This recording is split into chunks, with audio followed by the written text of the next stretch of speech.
All right, guys, we got another one in here. We got Barry's truck in. It's a snowplow truck. Came in leaking freeze plugs. They tried to put those rubber expanding plugs in there.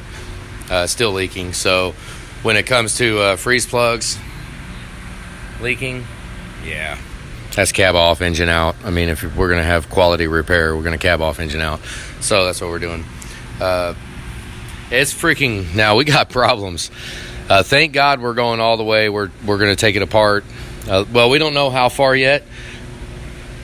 This has got massive oil change intervals. Massive. I done cleaned the hell out of the oil rails. They looked like crap. I just let them sit too. We're just the sludge that was all over this freaking engine. I wiped a bunch of it off. Look at the rocker right there. We cleaned a bunch of it. So, I mean, and a couple of the rockers fell apart. There's the tip in one of the rockers. Look at the valve bridge right there. Pretty much almost shot. I mean, that's... So we got to find rockers because they're too much. I mean, thank God we're putting lifters in it, and we are going to have to do a turbo. And when that came from is oil starvation or sludge. It basically sludged up. Let me get around. The coolant pump, I did move it, and it did have some coolant come out of there. We'll probably put one in it. Yeah, there's rust all over the cylinder, although over the deck surfaces and everything. But we're getting ready to clean it, so I just wanted to do a look around. I mean, cylinders, I don't know. I mean, we'll measure them here in a minute. Look how glossy that. There's a little bit of crosshatch left. I don't know about the ridge yet. We haven't measured it yet. We're yanking the engine out, so we'll check it when we get to that point. But it was smoking bad. But if you look at the turbo, let me get around here and show you. The turbo definitely was leaking, but the turbo, I think, was leaking because of oil, sludged up oil. That's the inlet to the turbo on the exhaust. That's the outlet. That's the inlet. That's the outlet. If it was a base engine issue causing all that smoke, this would be wet too. So that end's not wet. That's what gets fed to the turbo and what is out here. So I would just about bet that the oil change intervals, the oil starvation, you can kind of see on that ridge right there. I mean, it was nasty. I mean, I've used 2 cans of brake clean on. Oh, it recorded. Hang on. Phone ring. Okay, my phone ring. Whatever. Hang on. Let's look at the glow plugs. Let's see. Do I got the light on? They are freaking nasty, and they've been sitting here all weekend, but look at the crap that drained off of them. Yeah, I mean, they were nasty. So the oil change, we got to do lifters. I mean, if we're going to go this far in, because the turbo, generally that's going to be the first thing that takes a damage when you, I've seen this a lot when it comes to sludged up trucks. Extended oil change intervals, the oil doesn't flow through the galleys as good. I mean, because the backside of the galleys, there's just going to be sludge everywhere, and it will equate to oil starvation because it's like you're trying to grease it rather than oil. Oil is supposed to run through all the galleys and through the needle bearings and the lifters and through all the crap. Well, it doesn't do it, not like it should. So reset the lifters. The valve train is completely dependent on oil, and they're freaking horrible. I mean, it needs an entire valve train.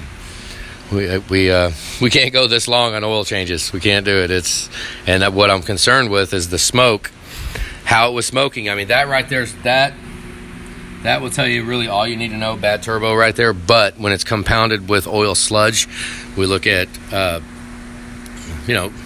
lifters, freaking bearings. But what I was looking at for the smoke was rings. The oil control, the intermediate and the top ring. If there's not any kind of clean oil blowing up there at it, I mean, they're going to seize in the bore. They're going to seize in the ring land, and then you're going to have a stuck ring, kind of like Meadows 6.4 stuck rings. So, that's something we're going to have to think long and hard about. Maybe if we can clean it a little bit. I don't know. We're going to get it on the stand, and we'll make a decision from there. But for right now, we're going to clean it up a little bit and just basically heads off, and engine out, clean it all up, do what we do. So this is Barry's truck.